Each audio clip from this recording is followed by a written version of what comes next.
1번입니다. 제1류 위험물의 일반적인 성질이 아닌 것은 계속 말씀드렸다시피 무기물입니다. 유기화합물이라는 것은 전혀 관련이 없어요. 답은 2번이고요. 2번입니다. 1류 위험물에 관한 설명으로 틀린 것은 1류는 이제 산화성이 강한 고체입니다. 그래서 다른 물질을 산화를 시킨다는 거예요. 자기 안에 산소가 있습니다. 그래서 산소와 결합을 하는 성질이 아니라 다른 물질에게 산소를 공급해주는 그런 물질이기 때문에 자체 연소한다라는 말은 전혀 다르고 본인은 안 타요. 불연성입니다. 불연성. 심지어. 그래서 산소를 공급해주는 역할을 하니까 4번이 틀린 말이 되겠죠. 답은 4번입니다. 3번입니다. 이거 다 외우셔야 되는데 답은 1번이죠. 4번입니다. 1류 위험물이 아닌 것은 질산, 메틸 빼고는 다 1류인데 질산 칼륨, 질산 나트륨, 질산 암모늄, 질산은 이렇게 총 4가지가 포함이 되죠. 1번은 자기반응성 물질인 오류에 해당합니다. 5번입니다. 아염소산 나트륨의 성상. 보면 이제 얘는 산화제니까 환원력 가지고 있다는 말이 안 되겠죠. 그래서 강력한 환원력이 아니라 산화력이 답이겠죠. 답은 3번이죠. 6번입니다. 아염소산 나트륨 완전 열분했을 때 발생하는 기체는 염화나트륨과 산소가 발생을 하게 되죠. 답은 1번입니다. 7번입니다. 염소산 칼륨이 고온으로 가열됐을 때 나타나는 현상. 우선 분해가 되겠죠. 네, 요게 식인데 분해가 되면서 네, 그 염화칼륨과 산소가 발생을 하게 되죠. 염소 발생하고는 전혀 거리가 멀죠. 답은 3번입니다. 8번입니다. 이제 계속 동일한 문제가 나오는데 이렇게 인류를 주어지고 환원력이 강하다 이런 거를 묻는 문제가 나오면 꼭 기억하고 계셨다가 틀리지 않게 잘 풀어주세요. 산화력이 강하겠죠. 산화력. 계속 말씀드리지만 인류는 산화성 고체입니다. 그래서 주수소화를 중심으로 하는데 무기과산화물은 물과 이제 반응하는 우려가 있어서 걔 빼고 나머지는 이제 주수소화하고 무기과산화물 같은 경우는 이제 질식소화, 네, 건조사를 이용해서 한다. 그 정도 기억하시면 되겠죠. 답은 1번입니다. 9번입니다. 설명을 쭉 보시면 이 내용이 이제 염소산 나트륨에 대한 설명이거든요. 그래서 이거 꼭 암기해서 푸시고요. 가장 흔한 물질입니다. 그리고 얘가 여기 보면 이산화염료 발생시키는 대표 물질로 활용이 되거든요. 이산화 염소의 생성 원료로도 쓰입니다. 네. 그래서 그 내용 숙지하셔서 1번으로 푸시면 좋을 것 같습니다. 10번입니다. 과염소산 칼륨에 대한 설명으로 옳지 못한 것은 순수한 것은 황색이 아니라 무색입니다. 무색 무취. 네. 무색 무취. 사방정계의 결정. 요게 틀리죠. 답은 1번입니다. 11번입니다. 제1류 위험물의 과염소산 염류에 속하는 것은 무엇이냐? 이게 보시면 이제 총 3가지가 있잖아요. 아염소산류 그리고 염소산류 그리고 과염소산류 이렇게 4가지가 있는데 요게 기준이에요. 얘는 보통 ClO3가 기준이고 요 앞에 물질이 다른 종류의 물질이 붙습니다. 이제 대표적인 게 이제 KClO3 염소산 칼륨인데 산소가 3개라는 것. 과염소산은 ClO4가 되겠죠. 그리고 앞에 똑같이 다른 물질들이 여러 가지가 붙어요. 칼륨이 붙을 수도 있고 뭐 나트륨이 붙을 수도 있고 그리고 뭐 암모늄 이온이 붙을 수도 있고 그렇습니다. 자, 아염소산 염류 같은 경우는 ClO2입니다. 그래서 요게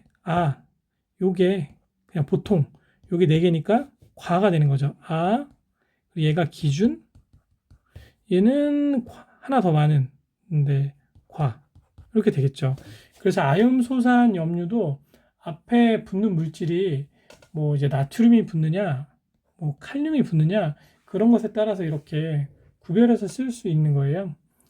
그러면 과염소산 염류에 속하는 것은 산소가 몇 개인 거겠습니까? 4개인 거죠. 그래서 답만 말씀드리자면 이제 2번이 답이거든요.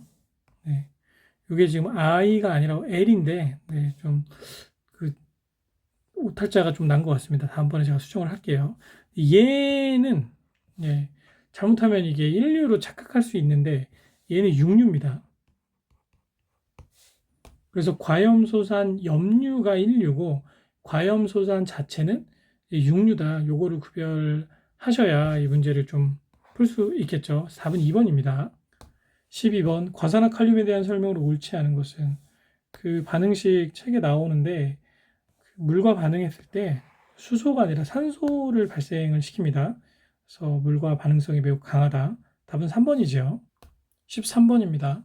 과산화 나트륨은 물과 반응을 하는 경우에 산소를 발생시키고 수산화 나트륨으로 된다. 이게 맞아요. 그래서 이 식을 숙지를 해두셔야 될 것 같습니다. 답은 1번입니다. 14번 질산암모늄에 관한 설명으로 틀린 것은 질산암모늄 물과 반응하고요. 발열이 아니라 흡열 반응이라고 아까 말씀드렸죠.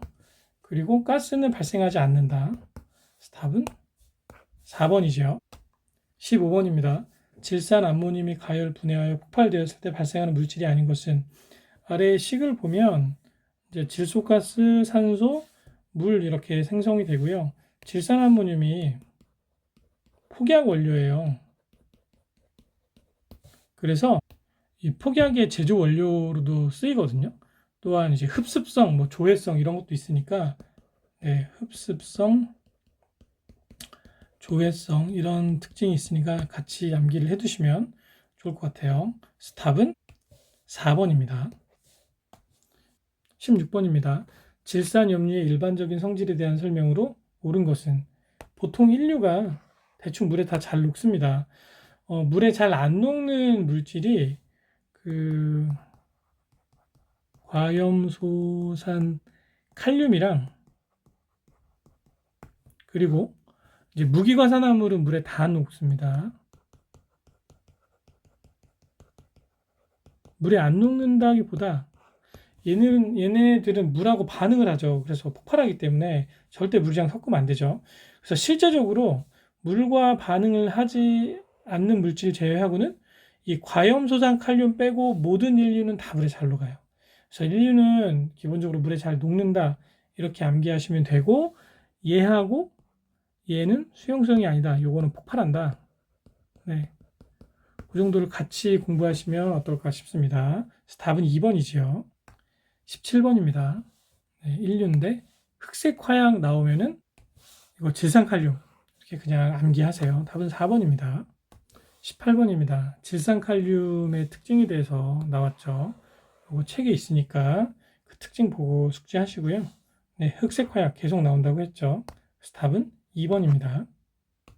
19번입니다. 과망간이 질산칼륨과 혼합했을 때 위험성이 가장 낮은 물질. 이거 물과 섞어서 물 섞으면 이제 얘랑 섞으면 보라색 되거든요. 되게 색깔이 예뻐요. 네, 그래서 화학 분석 기능사 시험 볼 때 실기 시험할 때 이거로 합니다. 분광강도에 써가지고. 그래서 답은 1번이에요. 마지막 20번입니다. 과산화칼륨과 반응을 했을 때 이제 주로 생성되는 가스의 종류가 같은 것만 나열을 하면 뭐냐. 여기 보면 반응식이 여러 가지가 있잖아요. 그쵸? 그래서 산소 발생시키는 거, 그리고 이제 물을 발생시키는 거, 네, 이렇게 좀 구별할 수 있을 것 같아요. 그래서 물과 이산화탄소와 반응을 하면 산소가 발생을 하겠죠. 그래서 물과 이산화탄소가 같은 가스를 발생시킨다라고 보면 되지요. 네, 여기까지 해서 문제를 다 풀어드렸습니다. 감사합니다.